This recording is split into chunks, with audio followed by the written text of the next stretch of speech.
Welcome everybody to Real Wreckers. It's a sad episode. Yeah, Is that a thing? it's gonna be a sad episode. If it's any implication by the fact that we're playing one of the most saddest songs ever written. Yeah. Yeah. It So hurts. I see what you did there. What did I do? The What did I do? the name of the song. All right, so what we are doing today is 2 episodes ago we went into a bit of a depressing ending. Oh yeah, like violently. Yeah, and then I thought, what if it wasn't just the ending? What if it was The entire a transition? episode. Yeah, a transition to more sad. Exactly. So today on Real Wreckers, we are going to be looking over all of our favorite movies, TV shows, books, video games, everything, and counting down the top 10 saddest moments in entertainment ever. Top 10, like if you always cry. Like this if you cry every time. Every time. Is that a PewDiePie reference? No, it's Smosh. It sounds like PewDiePie though, like the way he talked at the beginning. You know what I mean? They were on it. Actually, they were parodying PewDiePie in that scene. It just wasn't the PewDiePie parody who was saying it. Weird. Yeah. All right, so Sad. there aren't that many rules that we're not following here. It's basically just any scene that made us choke up, teary-eyed, or especially cry. Yeah. We will be on this list. And again, this is a very subjective list. This is just what made us cry the most. There are obviously some objective picks, but for the most part, this will be mainly subjective. Yeah. And for my picks, I mainly stayed away from movies and TV shows based on true events because Yeah, it's a little too. It's not in entertainment. That's more in documentation. no. Because if I would argue that if there's a sad moment in a biopic or anything like that, then that earns it more sad points, and wouldn't it be fair to put like Because then stuff it's like how Save- sad is an event, not how sad Yeah. is a written thing and character or story. It's kind of like putting a scene from A Beautiful Day in the Neighborhood on this list. If you did that, I swear to God. Because I was going to put that on the list, and then I was like, no, it's based on a true story, so it would be cheating. I won't put that on the list. understandable. You put that on the list, didn't you? It might be up there, Of actually. course. But before we get into that, while we're still in a good mood, we do have fortune cookie time. While we're still in a good mood. You originally for a while we did it at the end of every episode as like a final off. You know, As like a final like cliffhanger, showstopper, staple, or whatever. yeah. But because we're definitely going to be sad by the end of this episode, we don't just want to do fortune cookie time and then just have it be really sad. And like kind of out of place Yeah. just for this episode. So I think for the end of our fortunes, we should say, and don't get depressed afterwards. Whatever fortune is, and then after that we say, and don't get depressed afterwards. Yeah. And hopefully this won't be as sad of an episode, but like an ask. Like what makes you Yeah. like what moment really got to you? What was such a good moment that it hit you? All right, so sorry if I'm chewing. Mine is, keep in mind that home is where the heart is, and don't get depressed. Wait, seriously? Let me see that. I have 2. You have 2. I have 2 fortunes. I have 3. I have 3 fortunes. That's Do you not- want one? It's not fair. No, it's all your fortunes. You're gonna live 3 times as long as me, apparently. How would you live 300 years? 190, 180. What's 9 times 3? Whatever, 27, I think. So the first one that I grabbed, moderate your appetite so that with a little you may be content. And don't make yourself sad about it. And don't get depressed. Don't get depressed about it. Don't get So- depressed eating. Should I read the other ones? Read the other ones. No joke. I got 3 fortunes in 1 cookie. So It's not fair. men are apt to settle a question rightly when it is discussed freely. And don't get depressed about it. That's the show. That's today's episode. Yep. These feel really, in the context of, it feels a little personal, you know? So, final one.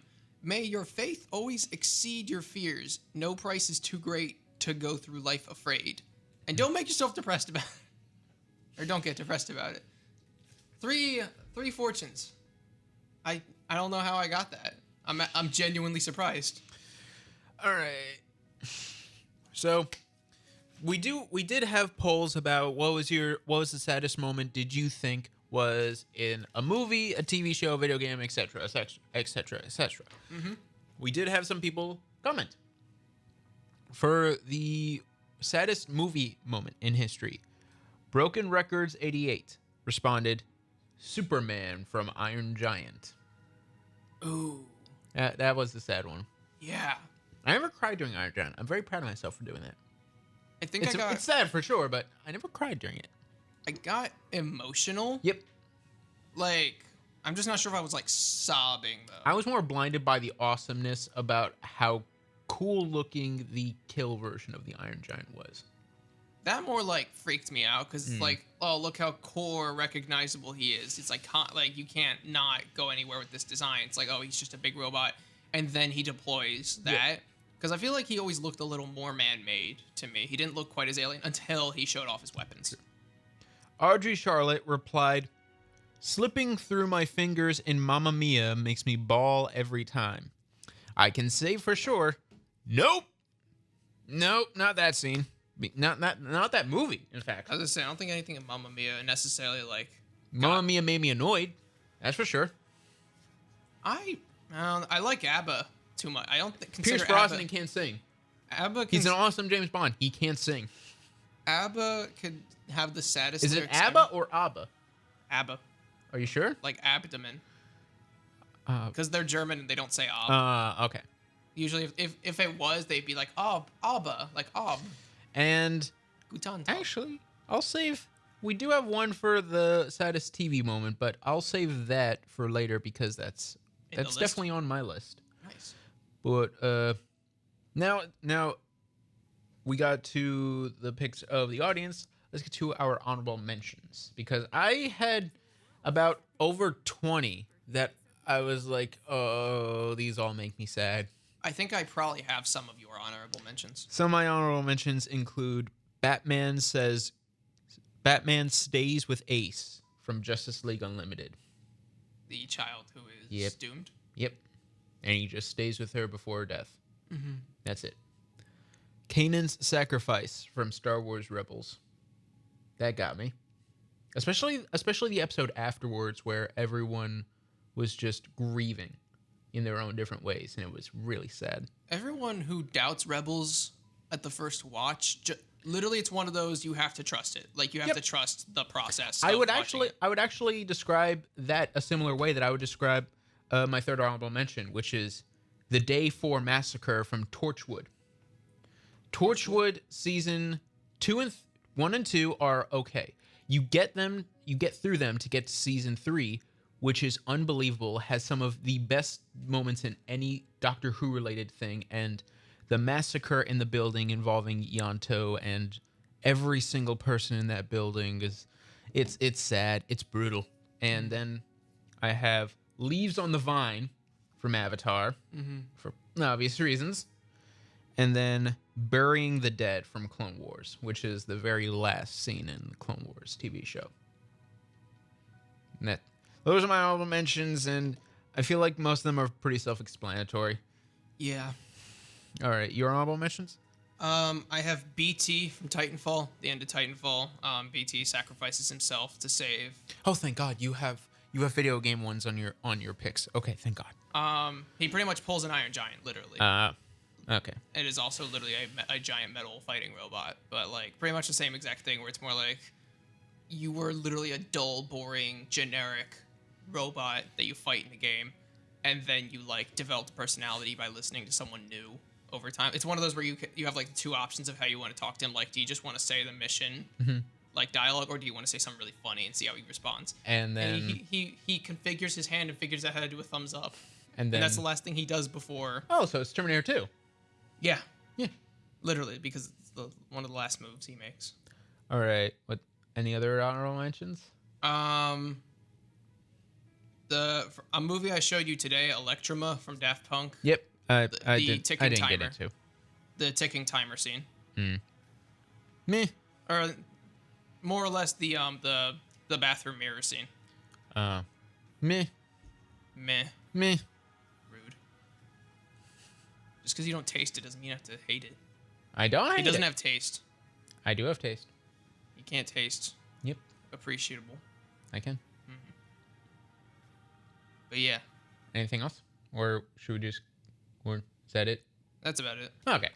All right. So let's get into our top 10s. Starting with... Do you want to start? I think everyone's gonna be a little mad at mine. Honestly, it's A gonna. lot of people are going to be mad at mine because a lot of mine are very much cop-outs. Mm-hmm. I either go too obvious or too obscure. Gotcha. Let me see. I think mine is Have you not made your list? no. My number 10. You want me to start? Yes. Godzilla Freezes Over. Godzilla vs. Destroy was one of the moments that actually made me kind of sad. Okay. Genuinely, like I actually was getting a little teary in the eyes because it's just like he was dying awake. Like this is a He was monster. dying awake. Yeah, like he was freezing to death. It was it was that or my honorable mention to that was Shin Godzilla, but Shin Yeah. Godzilla was like suffering loudly. I have no relation to most of the Godzilla franchise, so I can't really respond and relate to this one. But it's you have the relationship with Godzilla, so obviously it means more to you than it does for me. Like if I I don't have one of these picks on my list, but if I had a pick from Ben 10 that made me really sad, you wouldn't be able to relate to it. Yes. Yeah. Same way with that with Godzilla. All right. Anything else? No, it's just about like the end. You pretty much see he doesn't really stop even until he's like bare bones till the end. It's literally you're just watching something that's been alive for too long, and then by the end, it has a happier ending. But like seeing like, oh, this is classic. Fortune fell. Oh no, this is like a classic Godzilla, and this is what its lifespan is. It starts out in a painful rage because it was born from tragedy, and then it has to be like put down slowly. It's sad, and even in the context of a goofy movie. All right. So is that it? Just about, yeah. Number 10, Godzilla All right. Freezes Over. My number 10 is A Spy's Goodbye from Agents of S.H.I.E.L.D. In Agents of S.H.I.E.L.D., there are two characters who are ex-husband, ex-wife who get back together in S.H.I.E.L.D. Their names are Bobby and Hunter, and they're basically part of the usual Agents of S.H.I.E.L.D. crew. You're introduced to them in Season 2. You get to know them throughout the season and into Season 3. In Season 3, Bobby and Hunter are caught in, what is it called? International waters. Mm-hmm. So S.H.I.E.L.D. has two options: either dump them, or S.H.I.E.L.D. takes the consequences. They choose to dump Bobby and Hunter, and they are never allowed to make contact with them again. So at the very end of the episode, Bobby and Hunter are just in a bar, just talking to each other. And then one by one, the waitress brings up shots that says, it's on the house, it's on the house, it's on the house. And you see in different corners of the room, sitting far away from them, is the different members of S.H.I.E.L.D. Just far away from them, just raising their glasses. And it's the saddest thing whenever one of them takes the shot, and then they leave the bar. And one of them is Mac, who is like the mutual friend between the two of them, and he has to say goodbye to both of them, and he refuses to take the drink. He just holds it up, he's crying, and he just puts the shot down and leaves. Wow. Like, it's sad, and everyone's crying in the scene, and everyone's crying at home. Everyone there and everyone watching from there. You get to know them for a long time, and they're not the best characters on S.H.I.E.L.D., but you really get to know them, and just seeing them leave is just heartbreaking. That hurts. Yeah. It's the epitome of like saying goodbye to old friends who you know you will never see again. Yeah. Yeah. All right. So, A Spy's Goodbye from Agents of S.H.I.E.L.D. When you is said my number Spy, 10. it actually reminded me of one of my honorable mentions. Ooh. Ending of No Time to Die genuinely had me, Yeah. based on nostalgia, tearing up. Just as like an in-between. My parents still haven't seen that. Wow, really? Yep. Wow. That was this year, wasn't it? No, last year. It was? Felt like this year. Would you excuse me for 5 seconds? I just noticed something off. Yeah. But keep ranting about Agents No, of that's S.H.I.E.L.D. it. That's my number 10. It's your turn. Gotcha. Well, want me to go for my number 9? Yeah. You might be disappointed about how low on the list it is. I just wanted it on the list because it actually did genuinely like tear me up. Yes. Doctor Who. Yes. I Don't Want to Go. That was your number 10? Oh, that's low. I have things that just made me more sad. Like that. All just right, fair had- enough. Fair enough. Fair enough. Like in the moment, like that was sad, but it didn't make me like tear up. You know. Like no, it had me tearing up, but I wasn't like sobbing. Yeah, I was just like, oh no, he's not gonna die. He's You not- can't see, but I'm just chuckling like, oh, you have no idea how wrong I think you are, but we'll get to that But he's later. not- But he's regenerating. he's regenerating, but the actor is leaving. The person who you consider the Doctor now is leaving, and for all you know, will never come back. At the moment, for all we knew, he was never coming back. I don't know, man. That's only 2 doctors into a new thing. That's 2 only- doctors in, but at the same time, it was 4 years with the Doctor. Yeah, it was impactful. It was we were heavily invested in it, and that's what added so much value to it. Exactly. Stopping. No, Like they knew how to make a stop. they knew how to make a stop exactly, and it was a great way to stop. That's why it's higher on my list than it is on yours. Also, everything, you're a bigger movie than me. Yeah. For 100. Oh yeah, for sure. Like I'm a bigger. Godzilla. Yeah. Doctor Who, I think, is your Godzilla. No, it's kind of. no. It's. I would say that Ben 10 is my Godzilla. Really? Because I have no relation to Godzilla. Gotcha. You have no relation to Ben 10. We both have some relation to Doctor Who. Oh, okay. Yeah. Because I did Exactly. have a Doctor Who phase. So- Exactly. So yeah, Gotcha. is that your number 9? Yes. My number 9, I Don't Want to Go. Yeah, I'll get Definitely. I'll get into more of that later on, because you know a Doctor Who pick is gonna be here. Of course. You know a Doctor Who pick. It might Please. not be that one. It's gonna be a Doctor Who pick. Oh, okay. It might not be that one. Tell me your number 9. My number Number 9 nine Lodge. is Vegeta begs Goku No. in Dragon Ball Z. Yep. Tell me. Tell me how you felt. It is Tell me how the you feel. it is the Namek saga. I want to put you in this position. You're in middle school. You're watching this at home with your dad, who is pretty much on a 1-month break after his ankle is broken. And the first thing that you bond over in a while is Dragon Ball that you've just started watching for the first time with him. And you're sitting at home and you see Vegeta, your favorite character on the show, get beaten to a bloody pulp by the show's best villain, Frieza. And then Goku shows up and it's be like, oh, he's gonna save the day. But you know, just like Vegeta, Goku's not gonna kill Frieza. So Vegeta has to do everything in his power to convince Goku to kill this man. Who wants a fair fight no matter what and doesn't Exactly. really kill necessarily. Exactly. If it's a good fight. So Vegeta has to lay everything out on the table, including the fact that Frieza destroyed their planet. Frieza killed billions of people. Frieza killed Vegeta's father. Frieza killed Goku's father. Frieza killed everyone and everything that Vegeta knew and loved.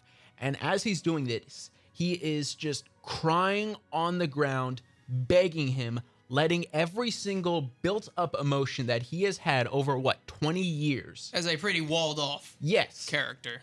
20 years of emotional buildup for this character, and he just lets everything out, just begging this man, the Prince of all Saiyans, the most prideful person probably the most prideful person in entertainment history, is pleading for this man to finish the job for him.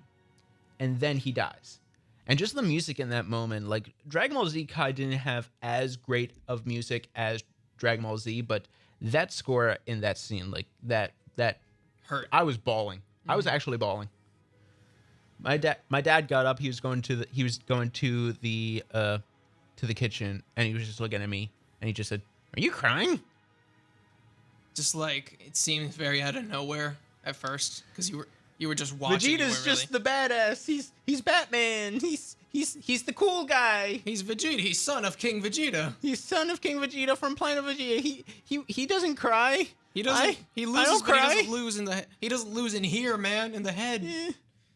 So yeah, there were a couple of Vegeta moments that I could have done, like his sacrifice in the Majin Saga, but overall, this was the one moment that I was like, oh, I'm crying for the first time.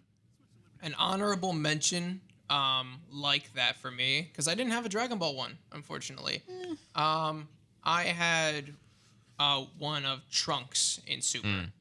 Oh, I haven't seen Super. You need to. I do, but I need to get past all the filler. Yeah. The filler kills me. It's not too bad. I feel like I plowed through it when I was busy too. I tried to get through the original Dragon Ball Z, but all of the filler, man, and that show. No, you can filler skip that straight up. Yeah. And then Super. That's why I like Dragon Ball Z Kai, because it skips all the filler. Mm-hmm. And then Abridged goes into the filler. Goes into the filler and just has it be one episode and makes fun of the fact that it's filler. Mm-hmm. It does it correctly Yes. if there's a correct for something that you don't really need the option for. All right, so that is my number 9. Vegeta begs Goku. Harsh. Yeah. My number 8. It's actually a pretty recent one. A lot of these are a little bit older to me. The look back on life in Soul, in Pixar's Soul. I haven't seen Soul. Really? Actually, one of my honorable mentions was the one scene from Up. The opening. Yep. That was an honorable mention that I'm saying is an honorable mention because driving over here, I just realized, oh my God, I didn't put that on the list. I was like, I probably will need like something from Pixar because they know how to get you. They know how to get you in the feels. There were a couple Pixar moments that I almost put on my list, but there are no Pixar moments on my list. I didn't want to be a default and just go straight to WALL-E because everyone goes. WALL-E's fine. Everyone I don't know what even from WALL-E. Everyone goes to Up. I'm just like, what about Soul? Like that look back on life straight is like, hey, so play it back. Oh wow, that's it.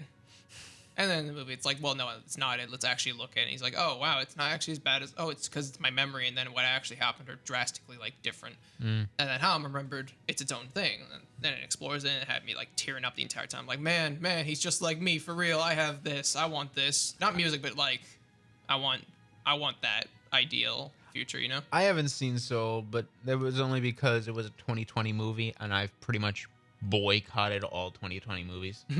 Because I just don't want to remember that year. I don't. Oh wow! I thought it was 21. I didn't even associate the movie as a 2020, but it's December 2020. Oh okay. But I don't know. It was right before. If you watch it, you won't associate it with. I think. Yeah. Okay. It'll pull you away from it. Really. True. An escapism. It was an escapism kind of. Okay. So yeah. I'm not sure. It's a discussion of passion.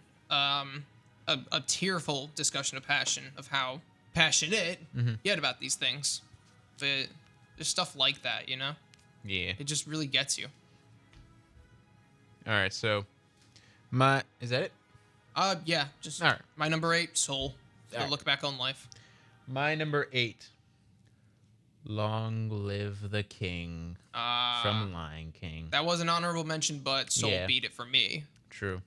It's just something about this scene always gets to me. Even nowadays, every single time I watch that scene, even on its own, I'm like, oh, it's heavy. It is the quietest the loudest quiet in a Disney animated movie, I think. It's after the stampede, after the chaos, Mufasa falls, and you're looking. The movie does a great job at putting you in the shoes of Simba at this moment, because you're so confused along with him. You see a few wildebeests just travel by that he thinks is his father, and then one of them passes by his actual corpse. And the way that Simba is pleading with his father to get up, the way that he's begging anyone, and he's screaming for anyone to help, and he just cries. And then the music, Hans Zimmer, man, that's one of his most underrated scores. Hans Zimmer's score in that moment is so heartbreaking, and then the scene pretty much ends with Simba crawling under his father's arm and just cuddling up with him. The scene does so much to make you feel so small, which just assists his perspective. Like even before that, like the stampede itself, it feels chaotic. yeah, It feels it is chaotic. It feels as chaotic as anything could feel. Mm-hmm. It's something that the remake didn't do as well. No, the remake didn't really fulfill Mainly much. because all of Mufasa's death was filmed from a wide, so you never were able to feel as small as Simba was at that moment. Even nature photographers would be able to capture grief in animals. Yeah. The fact that this fake nature photography movie, Yeah. I'm not gonna call it a recreate. It's not a live action. It's barely even a CG. It's a major effects piece. Yeah. It's something that I don't think can ever really be recreated as well as the original did. Unless you literally just do like a revamp of the frames to match up to whatever quality. Yeah. If you just that just means you have to go back and rescan all the cells. Could you imagine seeing the original Lion King in 4DX? I saw the remake in 4DX and it was good. It wasn't amazing. Imagine seeing just that stampede scene in 4DX. Well, you wouldn't be able to see it. Yeah, You would just all be of the steam just rumbling. coming up from the screen would be like, I can't see anything. Honestly, that would just put you too much in the shoes of the character. You would have to the feel. point. You would have to have a barf bag. And like, you know those stabilizing glasses? Yeah. People wear them when they get nauseous on road trips. You'd need those and a barf bag, just as pre-measures before you take the airplane pill. It was either this scene from Lion King or the 10th plague from The Prince of Egypt, which I think are on par as my favorite animated movie. But I feel like this scene like pushed it like one step ahead, because in a way it's more relatable to me, at least. A son losing a father than a father losing a son. I feel like that's a bit more relatable for me. So, with that said, More relatable? more relatable. Like, I can relate to the sadness of like the possibility of losing a father. I can't really relate to the sadness of the possibility of me losing a son, because I haven't gotten that far yet. Okay. Yeah, so It's something horrible you could possibly imagine. exactly. But it's something that you literally haven't experienced. It's something you can't possibly imagine. Yep. Like the grief of. Yeah. So Gotcha. that is my number 8. Long Live the King from Lion King. Man. If it makes you feel better, in Hercules, Scar gets taken care of. Targets. Dusted, rugged, and worn. But One yeah. and then thrown on the ground. Yep, and just this pelt sucks. It's already got a cut in the eye. No, it was like that when we got it. Then why did you get Sure, that? it was. There was a perfectly good one down in the canyon next to. Sorry. Ugh. No, actually, no. He would have been gone way after. Never mind. So no, All right. just Scar gone. Yeah. All right. So going on to number 7. Numero 7. Leaves from the Vine. Okay. Had to. You know. Yeah, I knew Hurts. Leaves on the Vine was going to be on the list. I thought it would have been higher, to be honest. It more like just makes me like sit in a meditative position with my head down, and like tears will start if when you hear Iroh singing, but when Leaves from the Vine plays, like just the song, it just kind of makes me sit by a tree and burn some incense. I would argue that one segment of the Tales of Ba Sing Se is one of, if not the greatest story in the Avatar universe. Which tale? The Iroh tale. Because there's such good build up to it.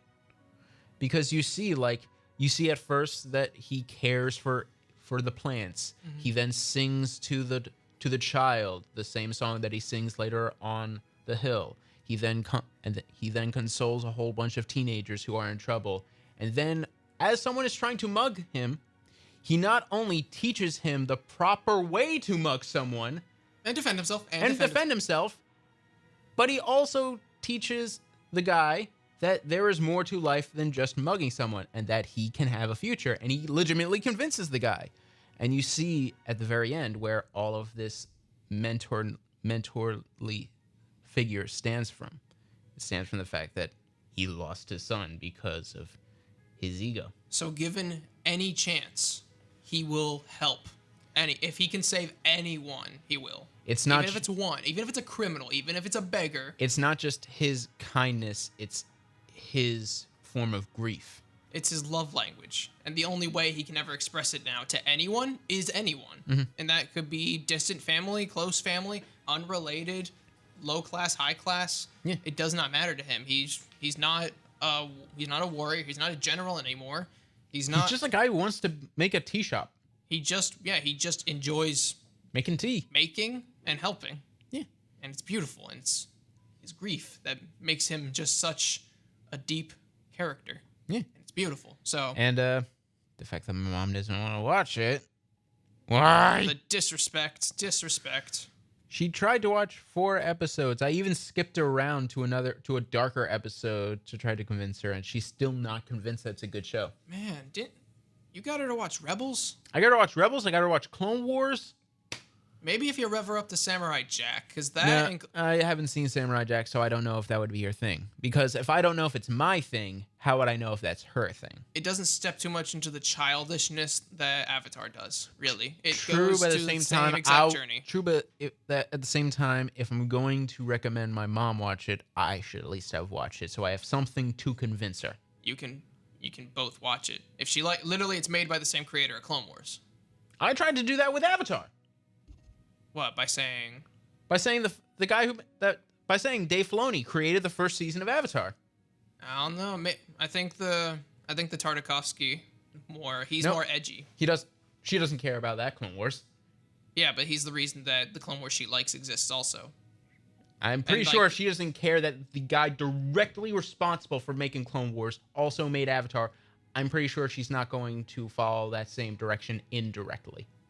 But you could say it's more unhinged. There's no chance my mom's watching Samurai Jack. Let's get that out of the way. Okay. There's blood in it. Yeah, there's no chance. There's no chance. There's a chance. There is no. If In she's Clone not watching Wars- Avatar, she's not watching Samurai Jack. Other way around. No, she doesn't like hand drawn.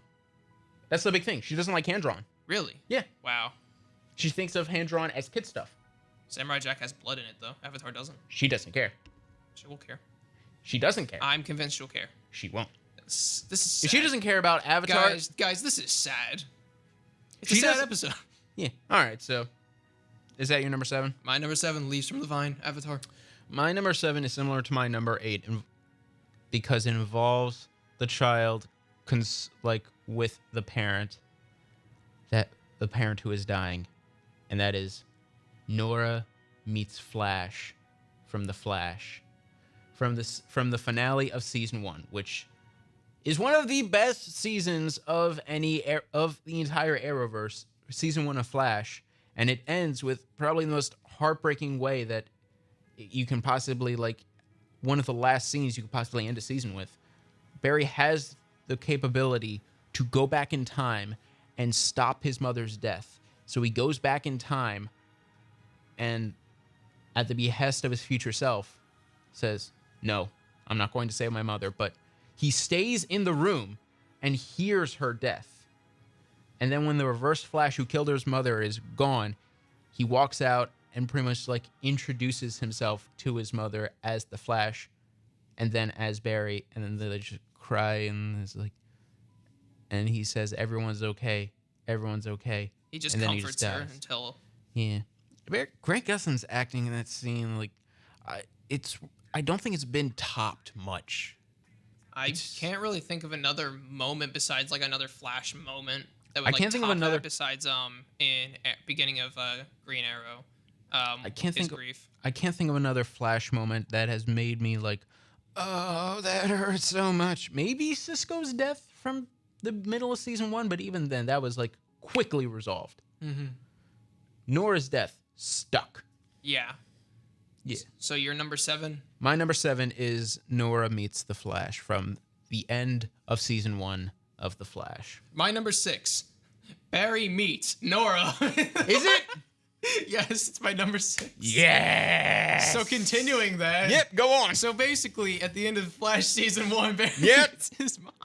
Yep. No, come on. Is it? Is it really? Yes, look. Oh my god. I can't. I'm not showing you. You don't have to show me that, but I just want to see. It's where my cursor is. You see it right here. The Flash. Barry's mom, season 1. Oh, that was not planned. It was. It just shows to you how good of a scene it is. We meet in the middle in things like that. Yeah. I don't think either of us really knew that the other was watching that. Watching The Flash? Yes. I feel like that's the same situation with most people. Like most people are like, "Are you watching?" Well, at first, most people are like, "Are you watching Arrow?" Yeah, it's such a good show. And then some random person will always come up to that group of friends and say, You guys talking about Arrow? No, they'll come up and say, "You know, that's a DC show, right?" Like, what? Oh yeah. The one thing I can't watch Hawkeye too without knowing what Arrow does in that aspect, because Hawkeye needs so much context to be appreciated. Sure. That is my only I'm gonna struggle to watch this for so long. You are. Knowing, just knowing. It's such a good show, though. It starts off as a bad show, and then it turns into a really good show. Okay, knowing that it gets into a show like a Marvel show. Does it cop out at the end? No. It is the only Marvel show Besides Moon Knight in the second to last episode? I consider the second to last. No. It is the only Marvel show that doesn't cop out by the end. Okay. It builds up to something and actually pays off. Even Loki technically didn't cop out. It just climbed. True. Okay, maybe Loki's the first, and then Hawkeye's a close second. And then Moon Knight second to last was the strong end. Second to Second to last. Second to last in terms of an episode? Yes, the second. The second to last episode was amazing, and then the last episode was awful. Didn't happen. Yeah, the last episode was awful. It turned something that was very psychologically deep into portal in the sky, big kaiju fight, people flying around, even though the person is wearing guru clothes. I will not forgive the gods for having British accents. Stop giving Egyptian people British accents. That's my big buff with it. Stop. My big buff with the finale is that most of the what's his name? Ethan Hawke's character in that. What's his name? The cult leader. Yes. What's his name? Why am I I'm blanking. Okay, so Moon Knight and Arthur Harrow, that's his name. Thank you. Moon Knight and Harrow. I would have forgiven their fight if Harrow suited up. He's the avatar of, what is it? Khonshu. No, not Khonshu. Oh, what? He's the avatar of the god of destruction. Mm-hmm. Okay, give him a suit.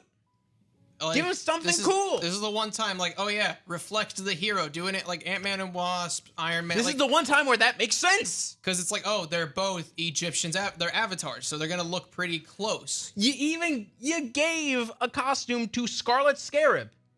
Why didn't you give one to Harrow? I guess he just doesn't need one because his god. He needed one. He looked ridiculous, just flying around in his guru clothes. Did the glass from his shoes fall out? I have a stick, Mark. I'm gonna hit you with a stick, Mark. Gator stick. Gator stick. Yeah, that's number 6. Number 6. The Flash Bear's mom. Yeah. Season 1. I am so proud of myself for stopping at season 3, knowing how worse it gets from there. Mm-hmm. The Flash CW ends at season 3 in my headcanon. Yeah. I would argue that it ends season 2. After season 2. Really? Yeah. Savitar wasn't too bad. It's just, Savitar was lame. The lesser villain, It was lame. It's like Cell. You have Draco Malfoy in your show, and you use him, and you barely use him. Mm-hmm. You have him as a fake-out villain. Yeah. How you gonna do that? Same way, Boo couldn't live up to Cell in terms of, build up, but he wasn't bad. He just But then you got Cell. Super Boo, and Super Boo was actually pretty cool. Yeah. So, number 5, Billy. Number 5. No, number 6. I already said my number 6. It's The Flash. No, my number 6. I haven't gotten my number 6. Oh, sorry, because I wrote off of yours, and I was like, oh, we already read off of so exactly. So your number 6? My number 6. My cursor was on my number 5. Is a cop out. The Last Time with Dad from Click. Do you remember? The Click? Click. Click. The movie Click. Adam Sandler's? Yep, Click. Do you remember the scene I'm talking about? Barely. I just remember he kind of got he just kind of got Bruce Almighty with a remote. Okay, so in the movie, Adam Sandler is given the remote that gives him the ability to pause, fast forward, rewind time, all that sort of stuff. But whenever he fast forwards through time, the time that he skips is filled in by a sort of autopilot without a conscience. A conscious, that I should say. So he eventually goes so forward in time that he is the CEO of the company that he used to work for, along with his son who works for him, and his dad, who always did like a sort of quarter magic trick with a quarter, but Adam Sandler's character always knew how he did it, but he never told him, just so that he didn't spoil the fun of this man. The father shows up at his work and then he goes to his work and he's just trying to like set up like a guy's night with his grandson and his son. And Adam Sandler's character is just constantly like blowing him off. Like, I don't want to, get out of here. And then he tries to bribe him. Hey, if you come, I'll show you how to do the quarter trick. And then he just blows up like, I know how you do the stupid quarter trick. I've always known. And then he's like, the look on the father's face, like, I'm so sorry I barged in. I love you, son. And then the knowledge that that's the last moment that Adam Sandler's character had with his father before his father passed away. And then Adam Sandler, with the conscious that he's like watching this all happen in third person, he just goes over to Adam Sandler's side where the father was. And he just keeps rewinding to that last moment. I love you, son. I love you, son. Oh, no. I love you, son. And the look on Adam Sandler's face, like, it's just so sad. And then when the father's just looking at Adam Sandler's third person character, but not looking, but like facing towards him, he pauses at that moment and he says, I love you too, Dad. Kisses him on the cheek. And he says, I'm going to miss you. And that's the last moment he had with his father. Man. Every time I watch that scene, I always like, Click, in my opinion, is a very mixed bag. There are some funny moments, but for the most part, it's kind of trash. The last third of that movie has so many sad moments that almost redeem it. That is the saddest moment because every single time I watch it, I get so sad. And it's one of those things where, do you know those moments where you watch something and you just get the feeling like, and you're just watching something and you relate to it so much and you're like, I need to call whoever. Like, I need to call like my friend. I need to call my mom. I need to call my dad. Every time I watch that, if my dad is not sitting next to me watching that scene, I'm like, I need to call my dad. I gotta call. Yeah. I need to call my dad. Yeah. So, just scene's so sad, man. It's such an underrated moment in such a mixed movie. Mm-hmm. Earliest evidence Adam Sandler has genuine acting talent and is underutilized. Is it the earliest? Maybe Wedding Singer. Happy Gilmore is like arguably his funniest. What was the one movie, like the vacation movie with him and a bunch of other characters? I forget which. Just go with it? No, it had like a shorter name. Blended? Blended? No, it was like a lake cabin comedy movie. It was like, it had two movies, I think. Billy Madison? No, it had like a place. The name of the movie was The Place. Like, not The Place, but like it was the name of something. I don't know. But yeah, that was like one of the earliest Adam Sandlers I knew was Adam Sandler.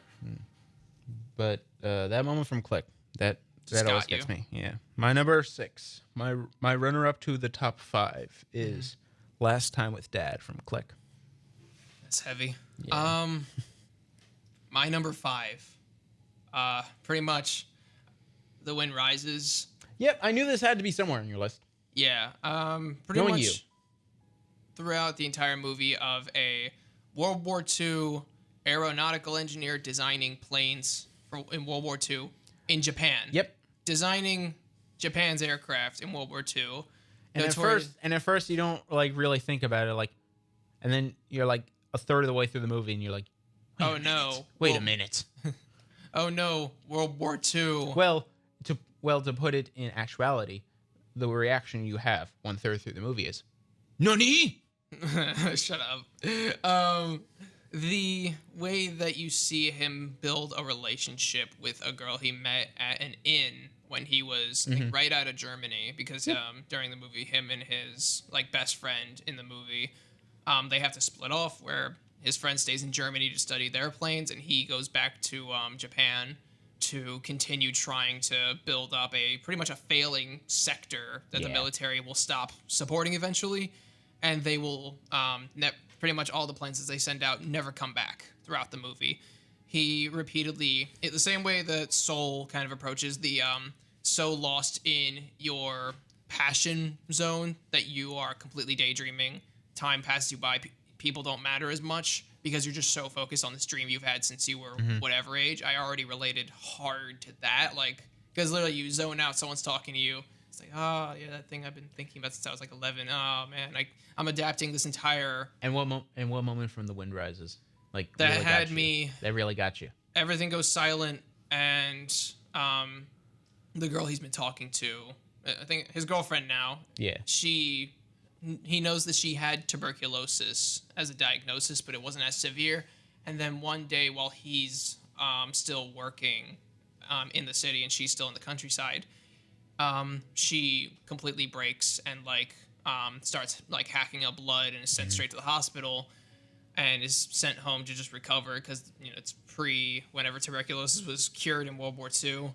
And everyone's trying to convince him, no, don't go back to her. Just let her remember, or just let each of you remember how you last saw each other before all this. Yeah. And he completely dips and stays with her, finishing all of his work at home, just to cater every last moment together, up until he asks her to marry him, and then the only people in his life that he can really talk to are his boss and his boss's wife.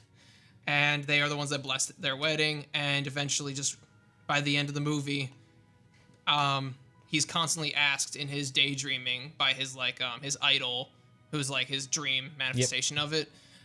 He constantly is asking him if his wind is still rising, if his dreams are still alive, and he says they're always alive. And it's just like she was pretty much the thing that I had throughout and pretty much by the end, I can't see the movie clearly because my eyes are watering. I felt like the only problem I had with The Wind Rises was that I felt the romance was a little rushed, but at the same time, all of the emotions were very clear. And I feel like it being rushed was more like, oh, he's in the middle of his career path, in the midst of a war, and pretty much life at home didn't change too much, just became faster once he moved into the city. I do feel like if I watch the movie over again, I can find a place that could have been shortened so that the romance could have had a bit more time spent to it. I'm pretty sure there has to be a moment where... But maybe his life didn't go at a pace that can really be captured because he didn't have the life to pace it like that. He doesn't have a life that can pace. Like, a relationship like that, his own mindset, the way that world events influence him directly, he literally had no time, and unstoppable issues like disasters, wars, famine and disease. None of these allow him to pace himself. None of these allow him to live unless he wants to be completely by himself and either devote himself entirely to his work and disconnect from everyone, even his friend who he doesn't see. By the end of the war, he never sees him again pretty much because they just split off by the time their assignments aren't aligned together. I feel like my issue with that movie still stands, but at the same time, the emotion still comes through, so it's like a double-edged sword of a complaint. Like, I get all the emotions, I just feel like it could have been a bit better in some way, shape, or form. Like, maybe an extra 10 minutes. Just an extra 10 minutes to it. Just add a bit extra 10 minutes. If the movie was longer, that wouldn't be bad. Yeah. Maybe. Would you complain if the movie was longer? No, but it just has to be substantial. But Exactly. If everything's there, it's not as needed. But if there's a pacing issue, it's more like just to fit the fact that it's not a well-paced life. Yeah, maybe. If you're trying to explore his lens like that. Maybe. But yeah, my number 5, The Wind Rises. All right. Just the entirety of The Wind Rises, more specifically the romance. More specifically, the relationship and tragedy of his wife. Sure.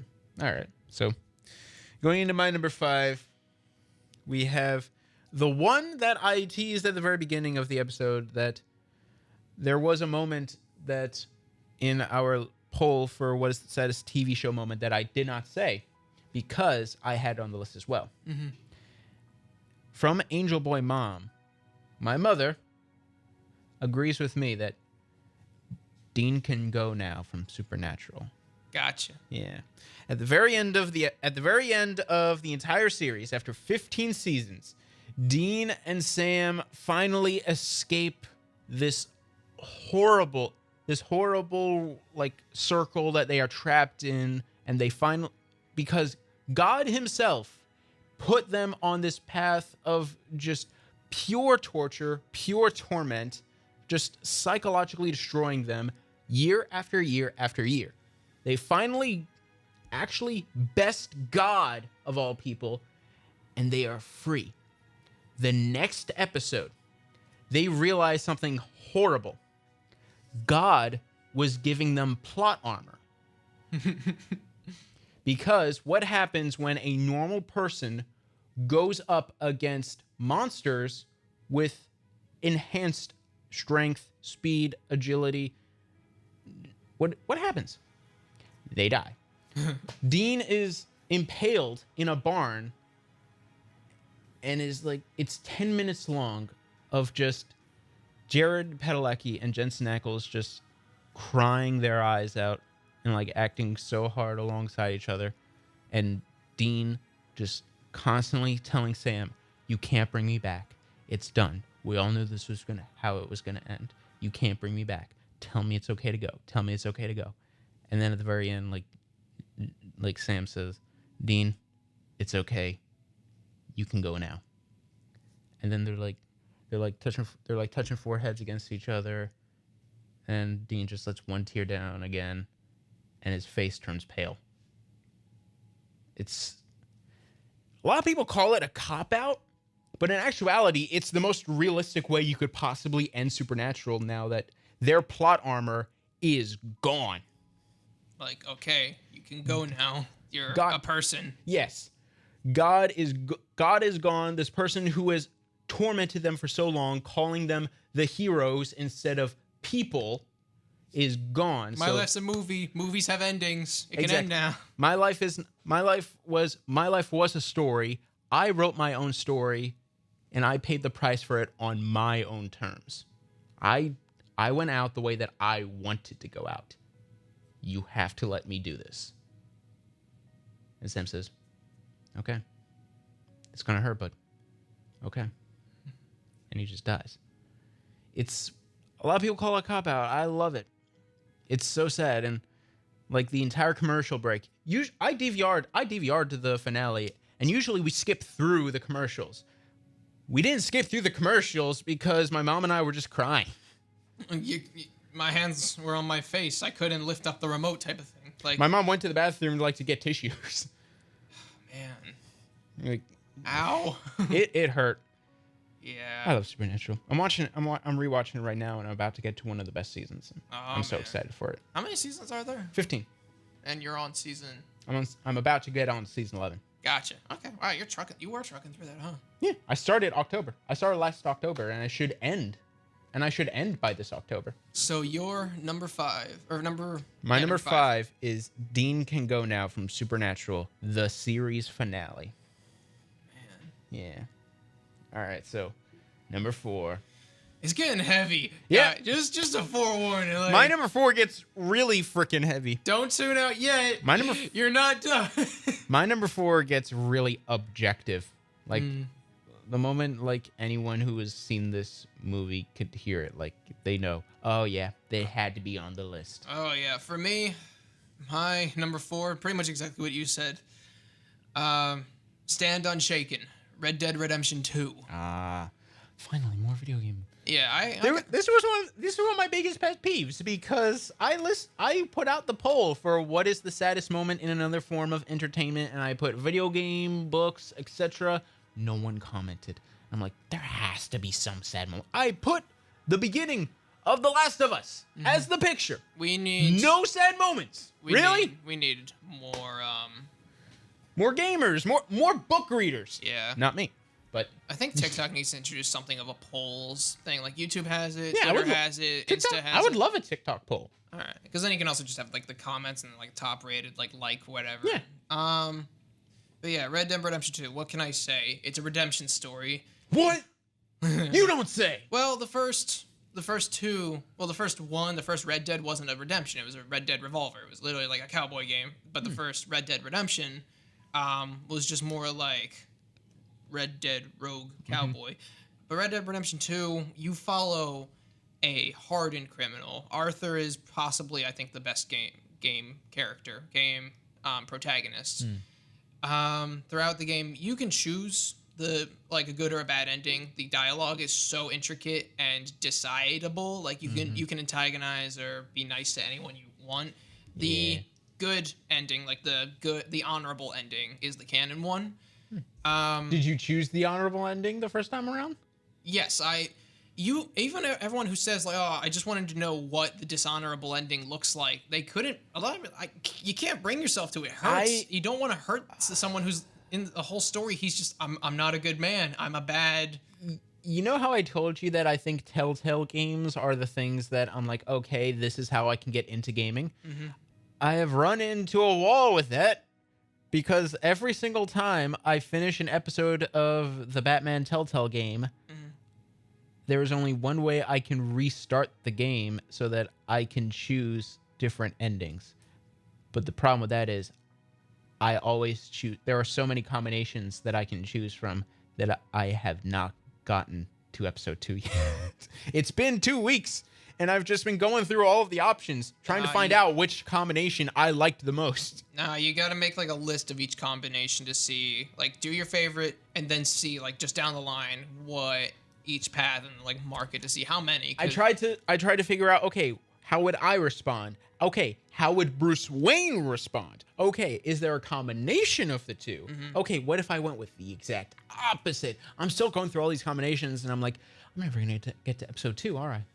But another tuberculosis story, actually. Oh, no. Arthur, pretty much, he goes through hell and back as an outlaw, like prime he was the time. hell and back, literally. It's a redemption. Pretty much though, following the entire gang of the outlaws that are his family. Literally, like he was pretty much pseudo adopted by like a lead criminal. He was more like you saw how rotted out he was in the first game because the second game's a prequel, and everyone's a little younger, a little nicer. And the main character from the first game is like his brother to him. And then you learn kind of where the main character of the first game kind of gets all of his skills, all of his like learning. He always talks about a brother that he had, but he never names and never really talks about it. And pretty much we didn't realize that this was he wasn't even written by the first game, but then they wrote for the prequel this unknown character as like the main protagonist, and I think he's blown up more as the more popular one, but the more classic one is the one of the first game. The entire story though, it just gets you in the feels. You see the most hardened outlaw Just get broken down. In one of the harshest scenes, you see he always has like this stern cowboy face, like resting Clint Eastwood face. Is it sort of like Logan in a way? Yeah, actually, because he literally like comforts a child, similar to it. Like it's more like That's another honorable mention that I'm saying is an honorable mention because I forgot to put it on my list. One of the earliest moments where you see him redeem himself as an outlaw, or just as like, he says to someone in the earliest part of the game when he saves Sadie from all the opposing gang who were up in the mountains that chased them, and they burned down her house. They were just trying to see if anyone was still living there because it's up in the mountains in the middle of winter, and the opposing gang burns down her barn and her house, and they rescue her, and he's just like, we're bad men, but we're not them. Like, you see, he's like the nicest one to her at first, and then she becomes part of the gang just by nature because he assists her throughout her grief, and we find out how much grief he's endured for so long. We don't even have to see it; we just hear it from him, and we see the lawful neutral of the gang. When you play, he's the chaotic. When you watch him, he is outlawful neutral or outlawful chaotic. Outlaw, get it, like instead of lawful neutral. But you see, the one time you see him break with fear, he's been talking to a nun he's been visiting in what is literally what's that one town in the south? It's below sea level. No, it's like that one city in the south. It has Mardi Gras. New Orleans. It's literally New Orleans. Why did you think it was Allah? Because there's a place called Le Grand right next to Saint Denis in the game, but it's literally New Orleans. But it's modeled directly after it.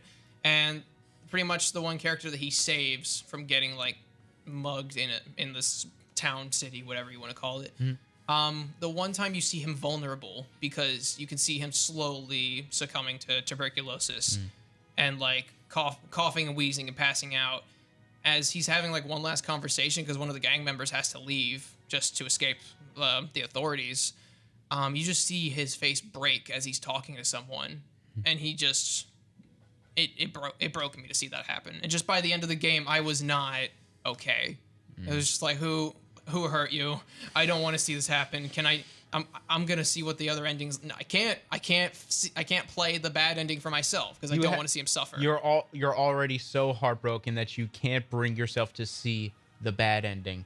The good ending was so hurtful. How can this bad one hurt me more? And even the good ending made you like want to go to a bar, order a drink, and then the bartender asks, "How old are you?" And then you leave. And I just start sobbing on the spot. They slide one on the table. But yeah. All right, so what moment? It's called the I'm scared, really. Or the one that I put down really was the Stand Unshaken. Okay. Because that's the last song that plays when he just has like one of his last rides before their last major heist in the game. And it's just his last peaceful walkthrough. With the good ending, every time he has a vision, he sees a deer. Every time in the bad playthrough, you see a wolf. And you can tell the drastic difference in him. And you kind of see like... Drastic. Yeah, drastic. You said Jurassic. No, I didn't. Yes, you did. Shut up. Anyway, by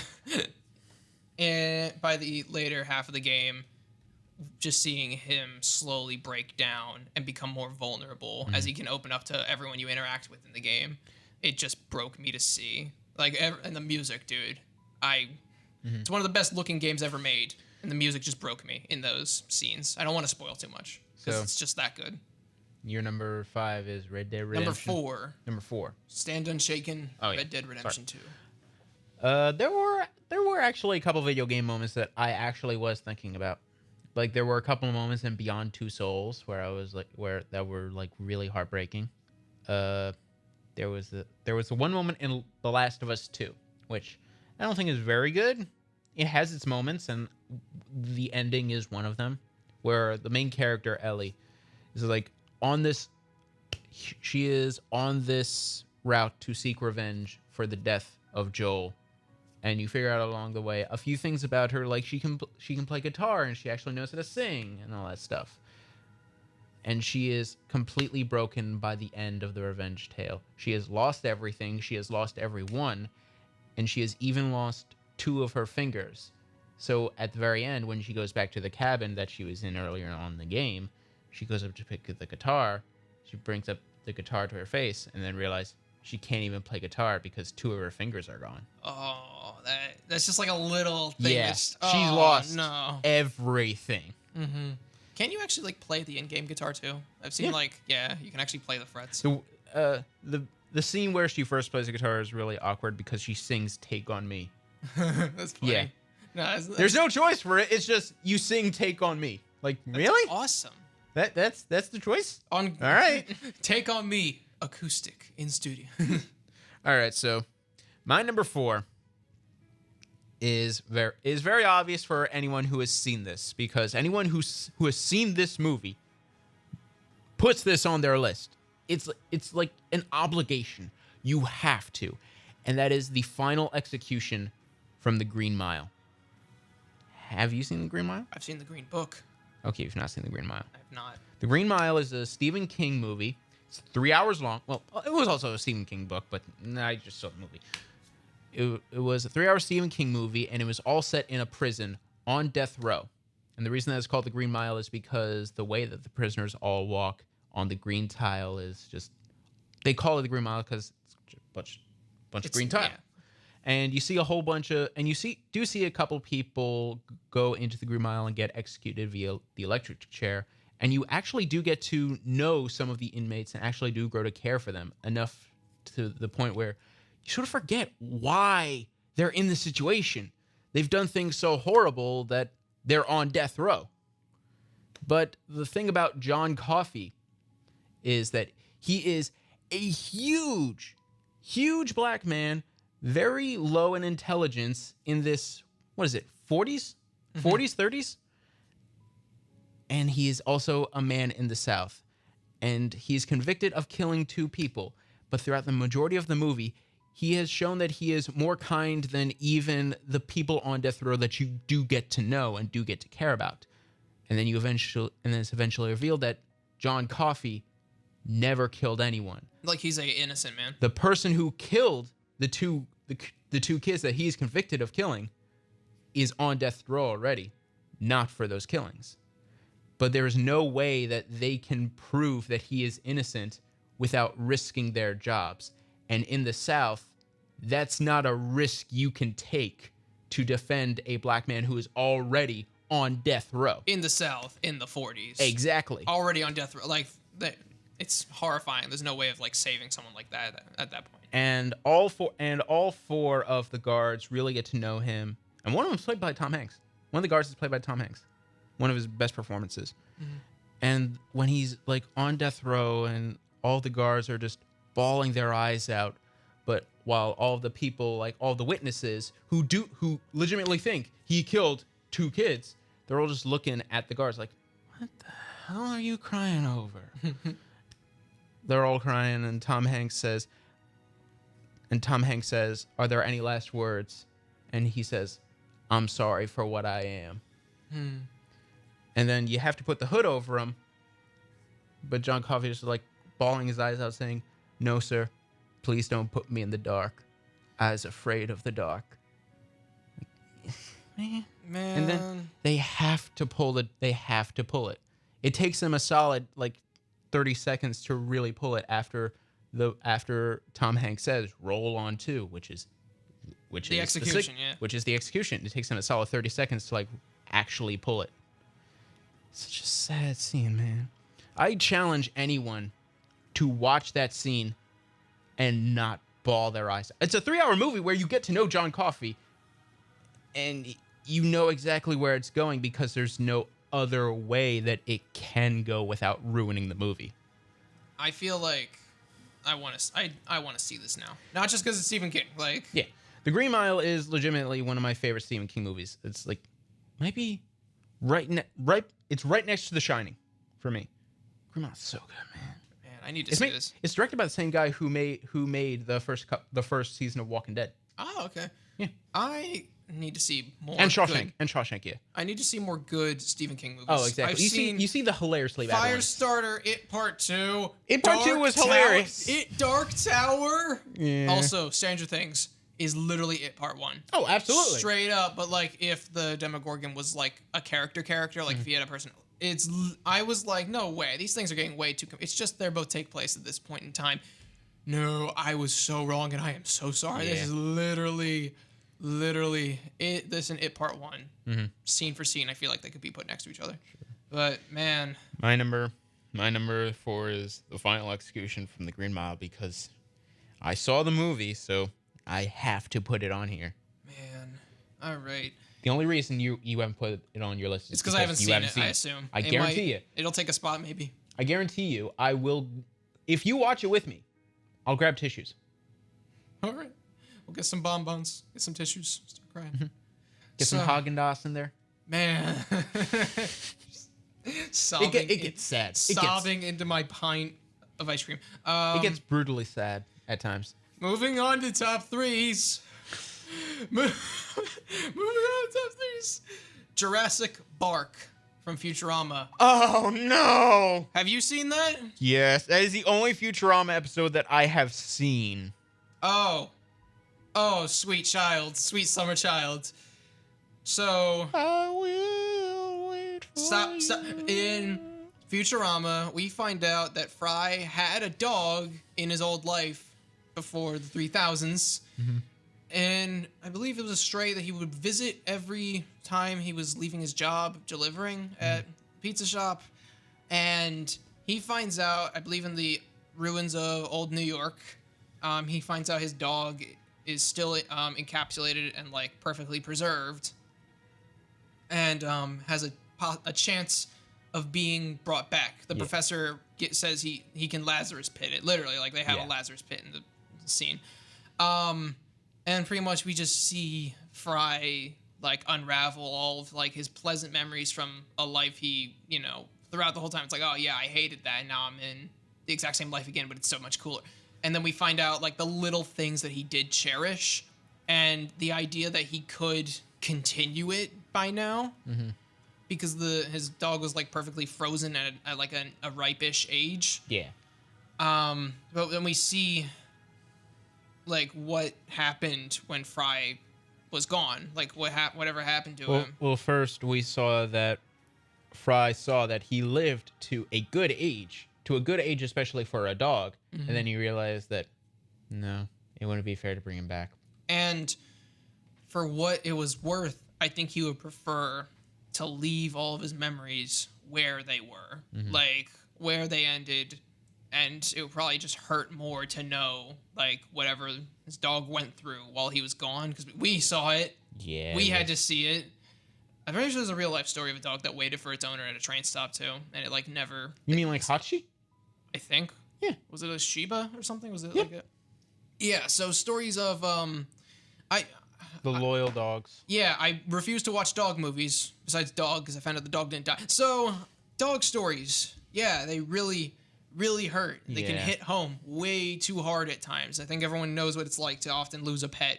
I hope, Even if you're not a dog owner, you know what it's like to lose a pet. even secondhandedly, you or someone you know has suffered that. Yeah. And that whole, like, in an otherwise completely amazing, new end-to-end, funny, grandiose, macro-ending, magnum opus show, this episode just hurt. Real life sad note. I was taking my dog to get her haircut earlier on this month, and as we're waiting to go inside, we just see this one woman like crying, holding like a rag of something in her hands, and then I was like, "Oh no, is that a bird? Is that a bird? No!" And she was like bawling her eyes. I'm like, Yeah. It's is it a vet and a groomer? "Yep." Yeah, no, can be a fun place or literally the saddest place on the planet. Have you ever run into those places in like a vet?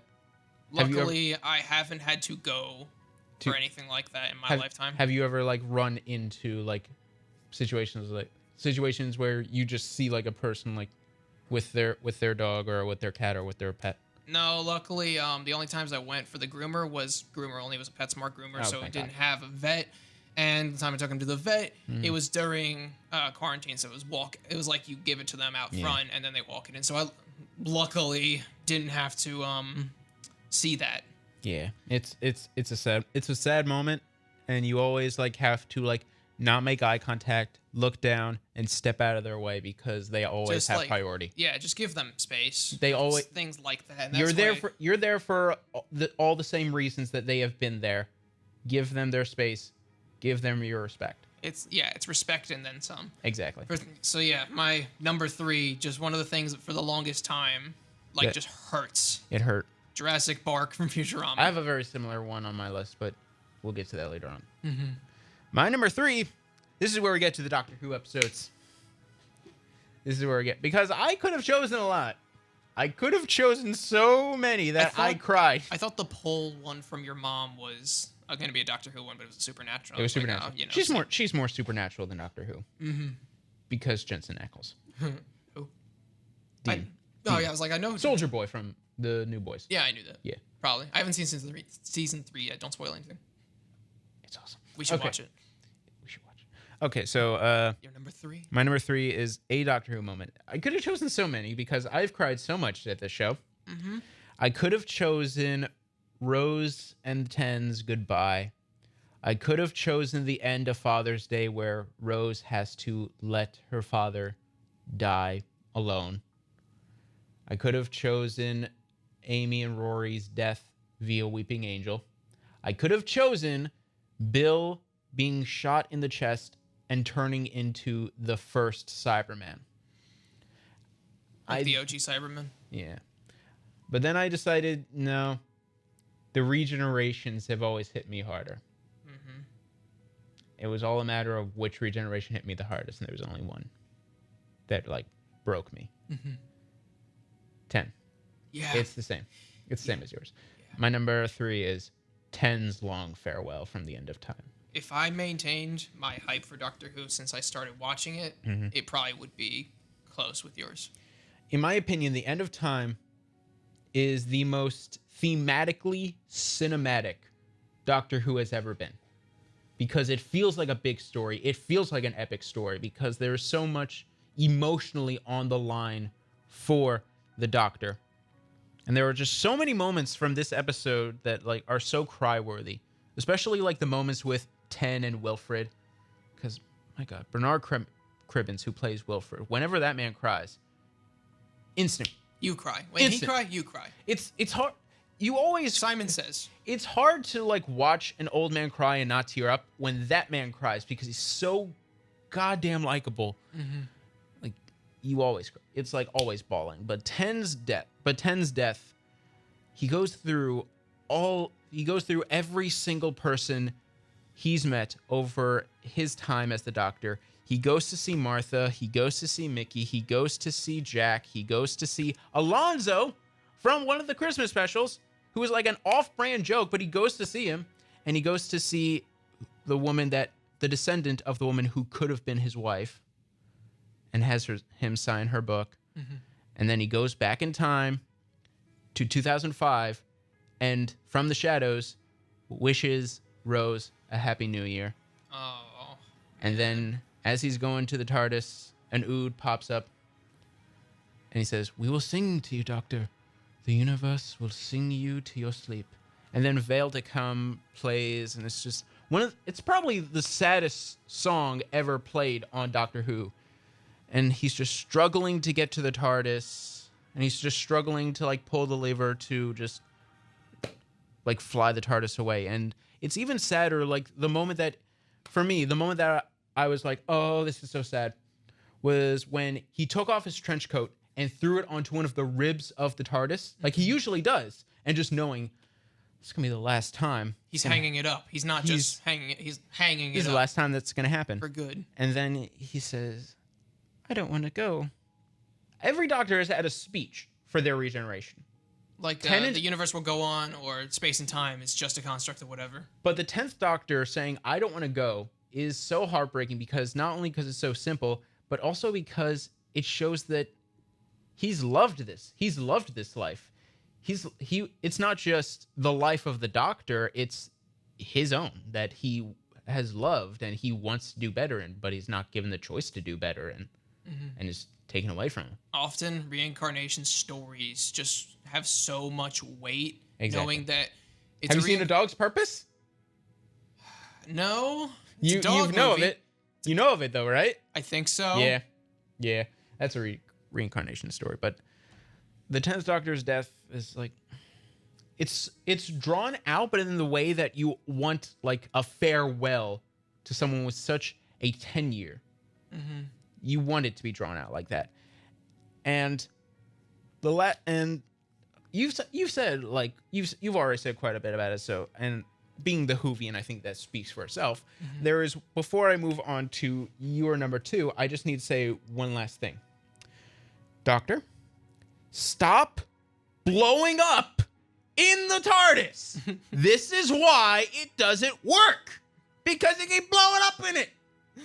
Every 4 years. Stop putting out your cigarettes in the cigarette lighter. It's made to light them, not put them out. You are literally blowing up, separating your molecules, bringing them back into your body every single time in this time and space machine with a star as its core. Give the machine a break. You know how you're supposed to restart or turn off your computer at least once a month? Yeah. He never turned it off. He kicks it occasionally at his desk. Imagine He has 20,000 Chrome tabs open at a time. Imagine every single 4 years, you have a MacBook, you take a lighter, and you just place it on there for 10 minutes. For 10 seconds. Just place it on there for 10 seconds every 4 years. That is the epitome of what he's doing to the TARDIS. Right under the battery or the charging port. Yeah. And he's evaporating all the lithium that powers it. He's just like, gotta go. And then he just burns himself out. Every time it's like, buddy, you can do this a little more gently. You can go anywhere you want to. You can go to a barren wasteland and do this. Why do you need to do it inside your delicate vehicle / home? Okay, my mom texted me a little bit ago. Mm-hmm. Grown Ups was the Adam Sandler movie I was talking about. Okay. I'm sorry. I just had to. Yeah. It Part 2 and Grown Ups. All right. All right. So that I is. just want to make sure you got your rant out of the way before. Yeah.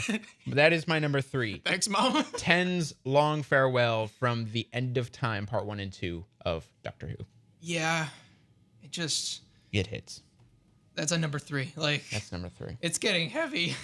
It's getting heavy. Oh, wait till I see my number 1. My number 2 and my number 1. Number 2. Go for number 2 first. I'm saying I feel like they might be a little interchangeable when I'm thinking more and more about them.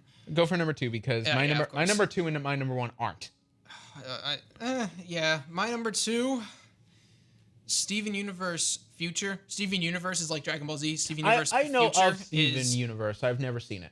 If you like Dragon Ball Z, this is just like it. This Ben 10 and Dragon Ball. It's like a mishmash of those, but like more modern. I know it has something. It has a storyline about the LGBTQ community. Space lesbians. Space lesbians. It has space lesbians, and there's like super powerful abstract aliens, and they can like Dragon Ball Z fights. It's literally like high, modern Cartoon Network Dragon Ball Z fights. My number 2 is in Steven Universe Future, which is like the super. It's like Z Future Universe Future. Family reunion. The main character never got to meet his mother because he's part alien on his mom's side, and in order for him to exist, his mom kind of had to like leave. Unincarnate herself to make him. Like she's like the dying star to make him born. But he's still like his father's son, so like he's like blood related still because he's human, and he only knows her through all the tapes she left for him. It's just like. I won't get to see you, but I'll always be like a part of you, quite literally, because like the gem aliens have gems, like whatever. It's a same thing as Earth gem, so he's a quartz, like a rose quartz. And she was like a super freedom fighter. He hears all about everyone's story about her. Everyone has a story with her, and he doesn't really have one with her. And throughout his entire life, up until his like teens, he just doesn't know how to feel. It's always been like an unknown spot for him. I'm trying to think. I don't know what your thing of that would be like. Finn in Adventure Time has like I don't know how to react for girls in his life. Mordecai in regular show doesn't know how to react with Margaret. Steven doesn't know how to react when any of his childhood issues or his mother are brought up. Like he just freezes in his place. In the latter half of Future, he encounters other rose quartzes because there's like multiples of them. They look very similar. And one of them really looks like his mom, like to a T. And that moment struck me so severely. Have you ever had something where you lost someone and then you see something or someone who just looks way too close, like on point? No. Having lost a pet and then talking to someone about it and they have a almost identical pet type of thing. Like. Oh, okay. I might have had an experience like that. Like very to a T. You lose something and you see something very close to it. For some people, it might be a car. Like if they lose their car and they see something very like it's like, oh, I see your face on everything now. That happened to my aunt once. She had a convertible and it went missing, and then she saw it, but it wasn't lost. It was stolen, and that was the stolen vehicle that she saw one day. But pretty much, some of the quartzes don't know, and the one that really looks like his mother, she kind of sort of knows because their home world is a fascist dystopia at war with they're the Empire in Star Wars, straight up, like to a point. And a lot of the other rose quartzes were interrogated, slaughtered, whatever, because they thought that, because all of our groups of gems work together, they must know. So this one knew about it because she got tormented throughout her entire time. And pretty much when they get like defeated, not killed, they like poof, sort of, where they are in an absentee state. A lot of them get cracked, so they get like distorted, their brain doesn't work. And this one, you can see it break him in the moment. He can't react to anything, and then everyone won't stop like pushing and poking him and trying to get his attention, trying to talk to him about things. and he hasn't had a second to like respond because he has so much stuff that's getting brought up now, and it's just you can see it break him by that point, and he just has outburst after outburst afterwards because everyone's like, oh, he's just because they all knew him since he was a kid, and he ages weirdly because of his alien issues, and it's just that moment hurt. So the whole family reunion, quote unquote, was like, you know, really backhanded name to call it. Because it's like, oh, look, it's like your mom that you never got to meet who died for you to live, blah, blah, blah. It's kind of like how Star-Lord says in Guardians of the Galaxy Yes. Volume 2. Family reunion, yay! It's like that, in a way. So it's just like, you're not her, and you just look like everything that I don't want to associate with by this point because everyone keeps bringing it up. And it just like, I don't know how to feel, so I don't want to think about it. And everyone's like, look at this. It's like, it hurts to like watch it unfold. And it's just like, I kind of know what that feeling's like. Yeah. But yeah, my number 2, Steven Universe Future family reunion. My number 2 was honestly a tough one because it was between two things of the two same franchise. The one that was almost it was What If Doctor Strange. That was almost it. The ending of that like really got me. I was like, oh no. Yeah. When he's just in the Universe mirror ball. in the mirrorverse ball, and then he's like watching Christine just vaporize into nothing, and her last words is, "Steven, what did you do?" And the way that he says, "No, no, no, no," Like he's never really experienced consequence to himself. I can't even like imagine like live action Benedict Cumberbatch doing that scene because of the emotion in the voice during that moment. Like it's like so human in just how broken it sounds. You can only envision something like that in an abstract like animation. Exactly. For scenes like that. It's like, no, you just need the voice and you need this way to abstract it or exaggerate it. And even though that was going to be on the list, we made a deal that it was one per franchise. So it had to be Thanos' victory. Oh, yeah, you. Oh, dude, I didn't even think about that. Number 2 is Thanos' victory in Infinity War. With a close upcoming of the What If Doctor Strange. Like a The close. yeah, that's a close one, but it's literally like every single casualty of it, even before the snap, like had me in tears. Heimdall dying had me in tears. I was crying. I was like not bawling my eyes out, but I was crying during Heimdall's death, crying during Loki's, crying during Gamora's, and then we got to the snap where everyone just died, and I didn't cry at that moment. I was just in shock. And then halfway through the credits, I bawled my eyes out. And I bawled my eyes out for the next hour. And we were at the theater. We were at the theater when this happened. I wasn't there. Oh, you weren't there? No. Oh, man. I was at the theater with a whole bunch of high school friends, excluding him. I went with my dad, and he kept asking if I was okay afterwards. Because he's like, did you grow up with this kind of... I mean, I loved Iron Man. I actually, like, the first time I was ever... Actually, no, the second time. The second time I was ever grounded was because I was too obsessed with the first Iron Man movie. Oh my god. And just seeing so many of the characters that I grew obsessed with over the years just die. And I knew they were probably coming back, but at the same time... they went ahead and actually on-screen confirmation... Thanos won. There was no other way to describe the ending of that movie other than Thanos won. He killed Spider-Man. He killed Doctor Strange. He killed the Guardians. And he killed a good half of the Avengers. Like literally half, like down the line. Literally half. And the more content of the MCU that explores that moment, it just brings back that memory for me of like, oh, complete and utter sadness. No. You literally could not get up. Oh no. You weren't getting up. Even in WandaVision, when Maria Rambeau is like brought back from the snap, and it's just the confusion of everyone in a hospital after being brought back from I keep calling it a snap, the blip. Why is it called the blip and not the snap? After being brought back from the blip, just that confusion in everyone's face and everyone being brought back, and I was like, Oh, I remember.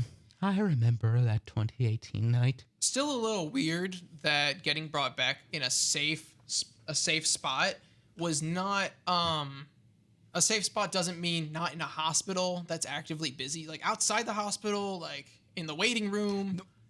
Honestly, to be fair, one of the funniest things Warp Zone has ever done was the Avengers Endgame scenes that were too sad to be in the movie, but it was just all of the most horrible ways that a person can be brought back from the blip.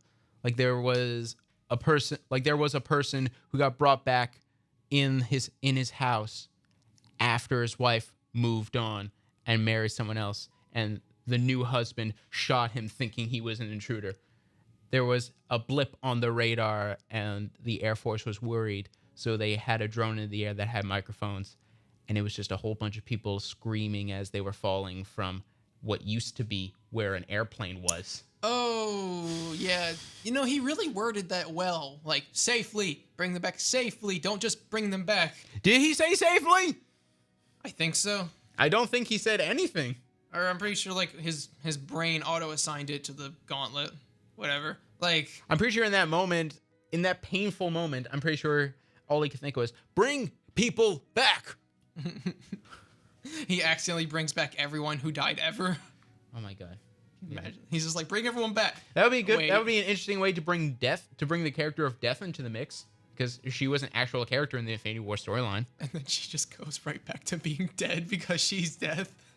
No, she goes back to Deadpool because they have a love interest. And then Thanos has to make her dead and Deadpool immortal again just to make sure, just to keep it like, no, not this time. Yeah, so for sheer shock value, and for the fact that I grew up with all these characters for 10 years, and they all just died, Infinity War is my number 2. Mm-hmm. And for the sheer fact that I still have memories of my friend group telling me to go home because I was ruining their night because I was just bawling my eyes out. And then literally the next morning, I saw it with a different group of friends. But I didn't cry this time because I was always looking at their reactions. You were like trying to just rewatch it through them for the first time again? I was just looking at them I wasn't even looking at the screen half the time. I was just looking at them seeing, okay, how are they going to react to Loki's death? Oh my god, here comes Gamora. Oh, let's see how they react to Spider-Man's last words. Oh. I was the most evil person. You're evil for that. It was one of the stages of grief, I'm sure. It must have been, right? I'm not an evil person. Oh, no. I'm not evil. You were on the last stage, which was like malevolency. That's not a stage of grief. No, it's like one of the ones that exists but isn't listed after acceptance. It's like, okay, it was horrible and I'm grieving, and now I want someone else too. What are the 5 stages of grief? It's not one of the 5 stages. I know. I just want to see which one of the 5 stages it is. The 5 stages of grief.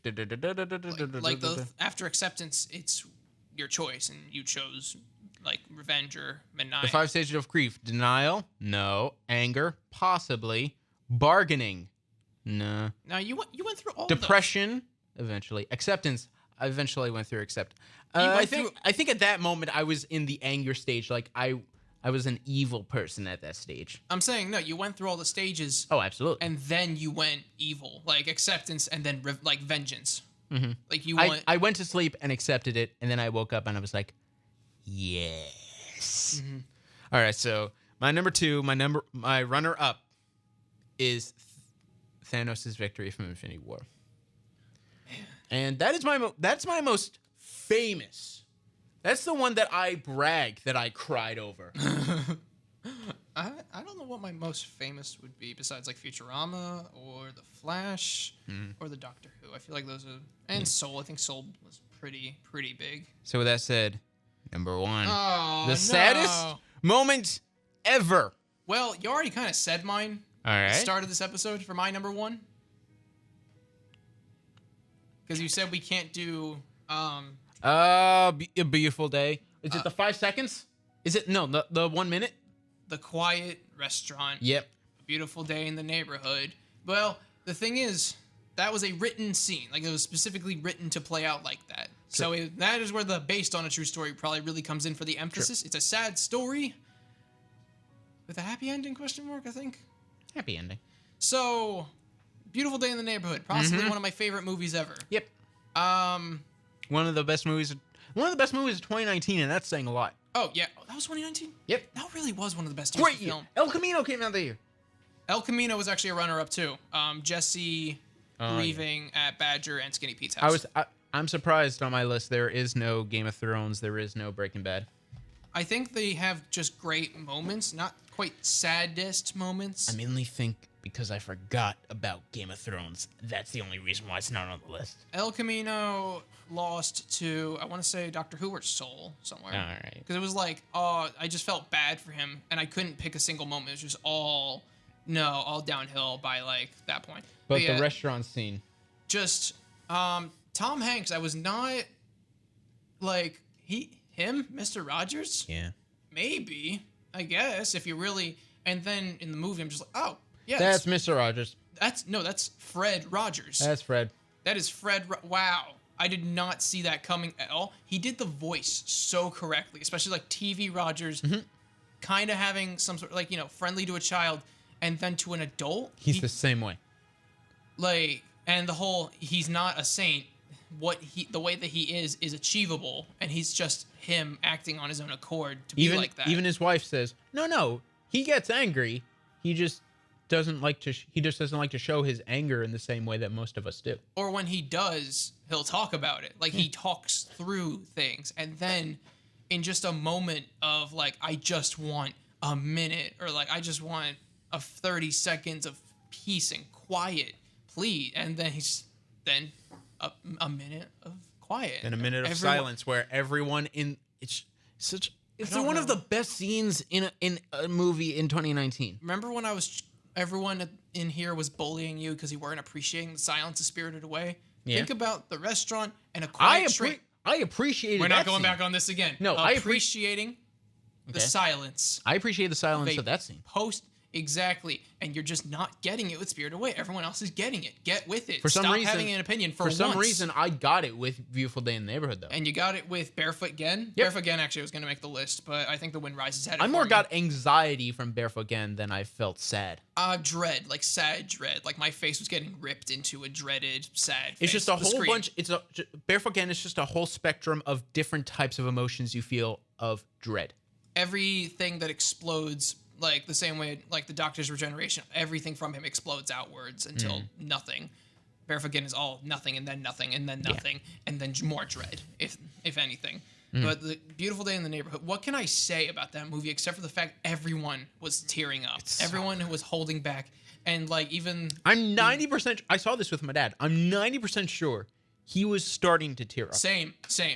Like He refuses to admit it, but I know. the toughest, coldest, facest person cannot not like tear up Because at it's the Mr. words. Rogers. Have you ever just heard like has someone ever said something mean to you clip from Mr. Rogers? Yeah.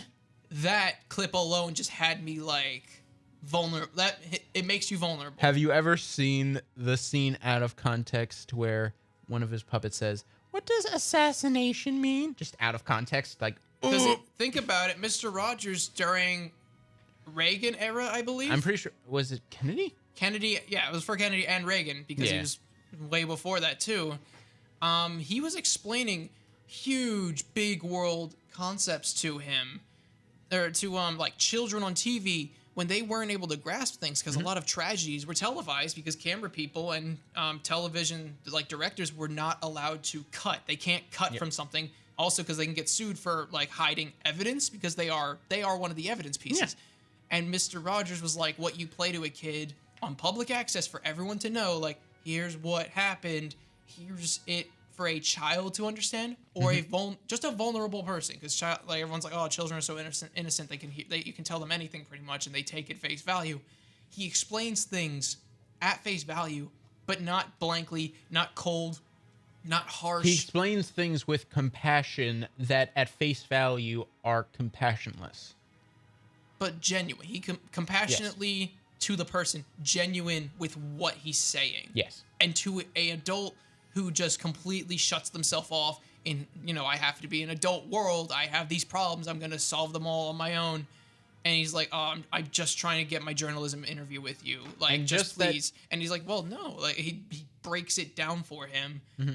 And as he's following, he's like, you got to be a saint. You got to be mad." He's like, "No, he's not.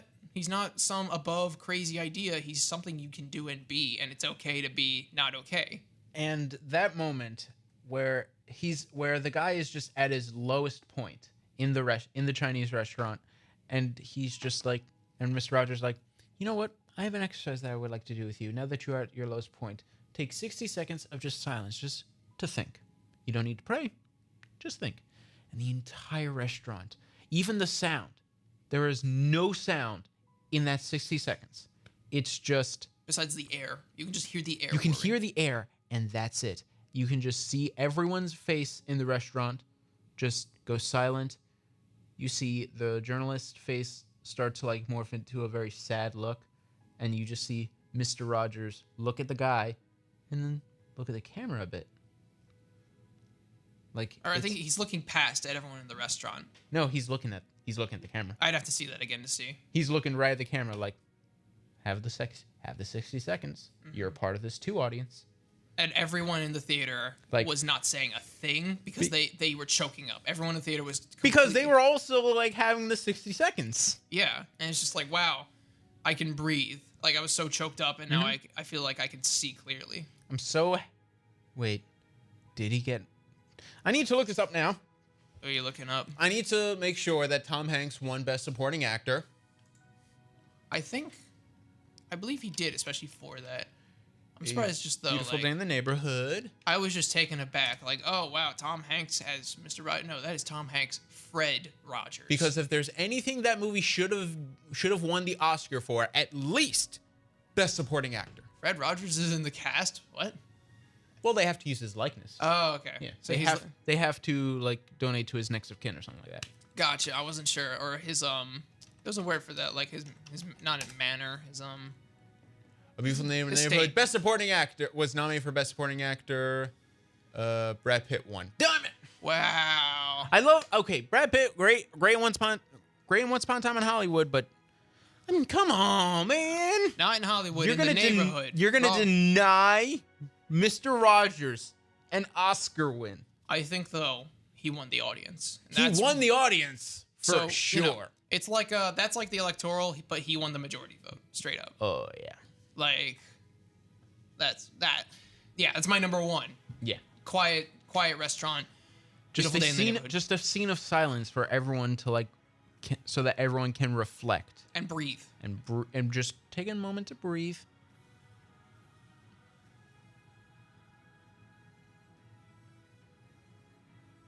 That was our 60 seconds.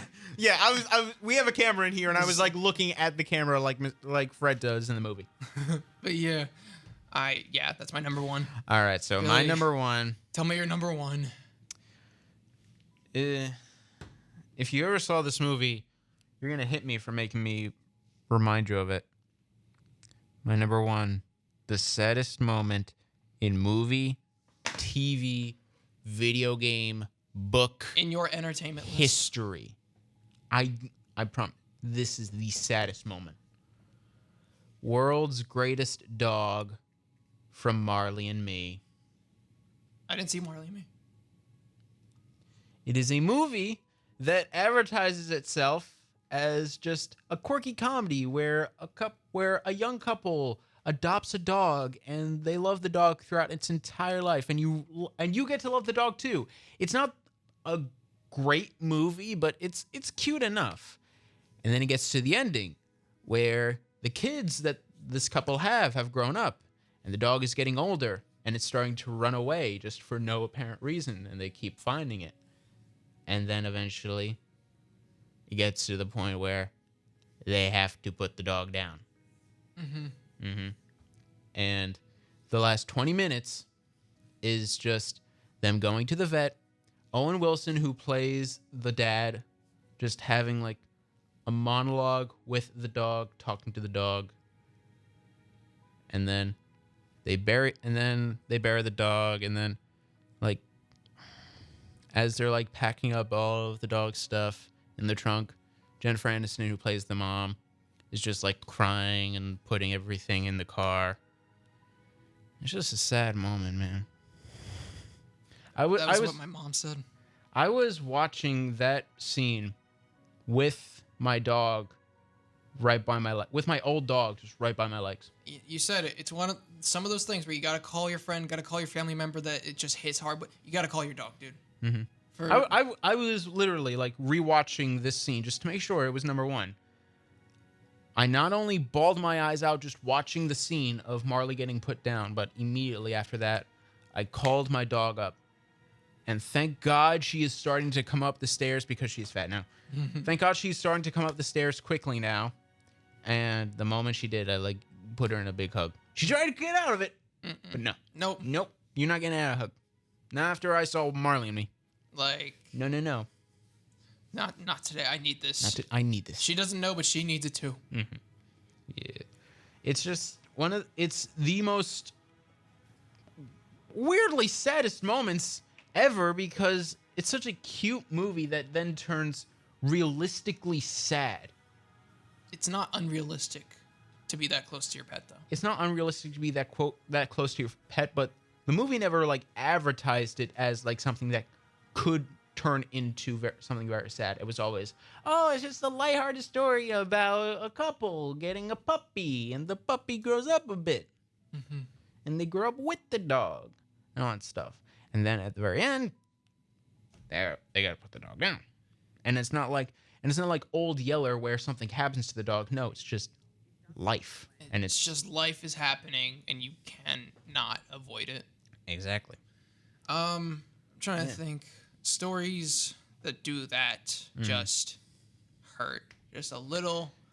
They don't do anything thematic. They just show you the slice of life, and it just doesn't. It doesn't feel great. Mm-hmm. But you appreciate it while it happened. Exactly. So I gotta call my dog. Yeah, I gotta call my dog too. That is my number one. The saddest, I believe, the saddest moment in anything. The World's Greatest Dog from Marley and Me. Mm-hmm. Yeah. So, with that said, how depressed are you compared to when we did something similar to this last episode? Not last, couple episodes ago. I think the one quiz. Yeah, that hurt. I think that hurt you more than it hurt me. Because that asked too personal of questions. I allowed this to get personal. But that like came out of nowhere. I don't know. I feel like a lot of these moments are just more like, yeah, I'm really feeling it. This is a good Are thing. You feeling it now, Mr. Krabs? Yeah.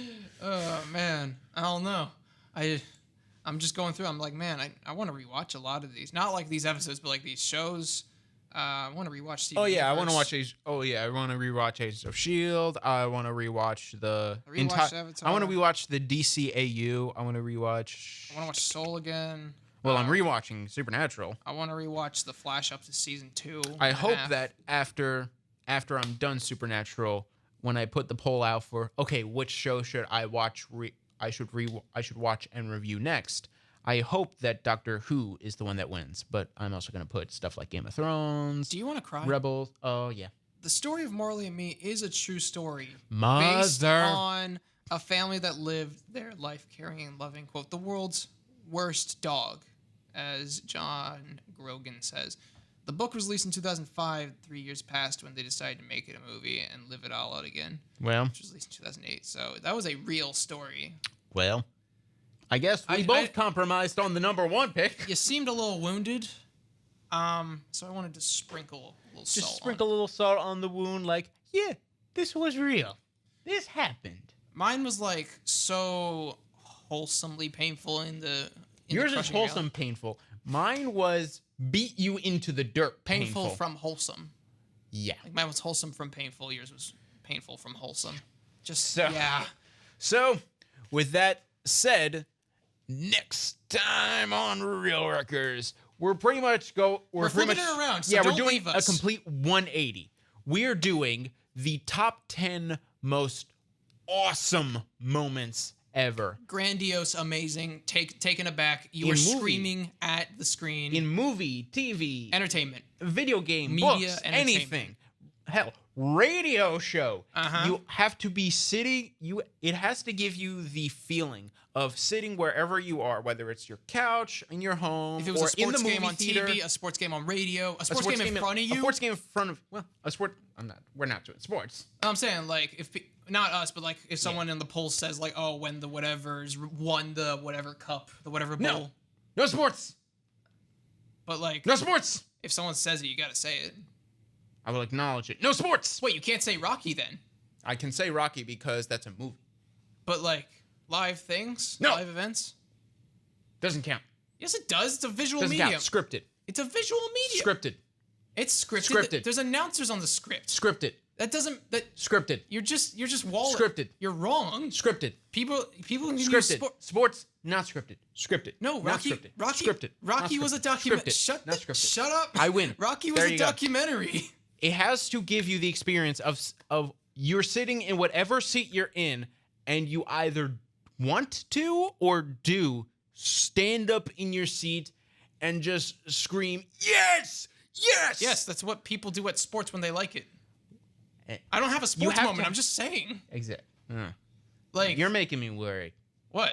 Don't put a sports moment on your list. So I'm not allowed to put Rocky? You're allowed to put Rocky because that's scripted. People in our audience might like sports. And like, I only know one person in our audience that likes sports. have you seen soccer? Like American soccer? It's the most scripted thing ever. They fake so many of their falls. That's not scripted. That's just dumb. Yeah, it's You can be dumb. you like dumb things. You can be dumb and still not be scripted. Yeah, and you can be scripted and not unscripted and like still valid. Come on. Exactly. That's like saying a live comedy show moment isn't good. That's like a whole different genre, though. It's a live television event. Or a live, like, it's a live Do entertainment not medium. sully. Whose line is it anyway? It has amazing You moments. will not sully that show's name. Comedy is a sport. It's a muscle you exercise, and you are looking a little and you're looking a little soft there. I got him. I will have my revenge. Yeah, okay. For the next. Next time on Real Records. Next time on Real Records, we're counting down our picks for the top 10 most awesome moments in entertainment history. Excluding live, apparently. Yes. Well, You stubborn little mule. oh yeah, live. Yeah, excluding live because to be fair, if we were doing live, then we could have put like actual news events for this, Yeah, like live announcements of a whatever. like an assassination. Why would you cheer at an assassination? No, I'm talking about the saddest moments. Because if you wanted to include the saddest moments in entertainment, you could have included some news moments.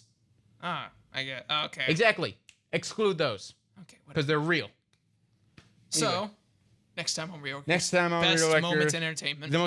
not the best, the most awesome. Most awe-inspiring. No, awesome. Most awesome. Awesome. Awesome. Most awesome. Most awesome. Most awesome. You gotta say it like it's I think awesome. they get You gotta say it like a Jersey accent. most awesome. awesome. Most awesome moments Awesome. in That's entertainment. Boston. Boston. Boston. Most Boston moments in entertainment. All right, so that will be next time on Real Records. Make sure to follow us on Instagram at Real Records. That is REEL_RECKERS. And our TikTok at Real Records. That's REELRECKERS to stay up to date on all of our polls and for a shout out next time. Exactly. And so, wait, do you have like how is the shorts coming up? The shorts for the show. I'm building them right All right. now. You can You're look building at them right now. Say hi to the camera. Hello. To Exactly. The camera. So that will be next. Until then, I'm Billy. And I'm Dalton. And you can consider this real Wrecked. wrecked.